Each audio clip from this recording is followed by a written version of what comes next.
ఈ ఆరోగ్యశ్రీని మనం చూస్తుంటే ఒకవైపు ప్రభుత్వం అందించాల్సినటువంటి బాధ్యత నుంచి తప్పుకొని వైద్య ఆరోగ్య రంగాన్ని పూర్తిగా కూడా నిర్వీర్యం చేస్తూ ఉన్నారు. మరోవైపు ఆరోగ్యశ్రీని పూర్తిగా కూడా నిలిపివేస్తూ ఉన్నారు. ఇదే ధోరణిగా ముందుకు వెళ్తూ ఉన్నారు. మనం చూసినట్టయితే జగన్మోహన్ రెడ్డి గారు ఆరోగ్యశ్రీని 1059 ఉన్నటువంటి ప్రొసీజర్స్ని మరింత స్ట్రెంథన్ చేసి 3257 ప్రొసీజర్స్ వరకు కూడా పెంచి ప్రజలందరికీ కూడా చక్కటి నాణ్యమైన వైద్య సేవలు మనం అందించాము. అలాగే ఆరోగ్య ఆసరా అందించాము. ఏదైనా ఒక రోగికి ఏదైనా ఇబ్బంది వచ్చి ఏదైనా సర్జరీ ఏదైనా అయితే పోస్ట్ సర్జరీ కింద ఆన్ అన్ యావరేజ్ పర్ డేకి 225 రూపీస్ నుంచి గరిష్టంగా మనం ఒక 5,000 వరకు కూడా డాక్టర్ సలహా మేరకు ఈ ఆరోగ్య ఆసరా అని చెప్పి మనం ఇవ్వడం జరిగింది. ఈరోజు అది లేదు.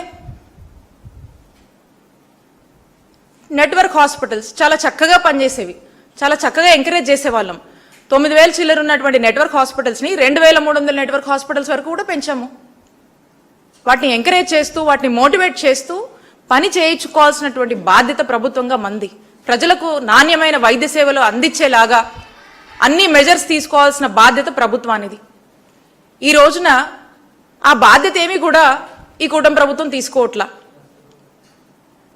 కరోనా లాంటి కష్టకాలంలోనే ఎంత ఇబ్బంది ఉన్నా అంత పెద్ద విపత్తును కూడా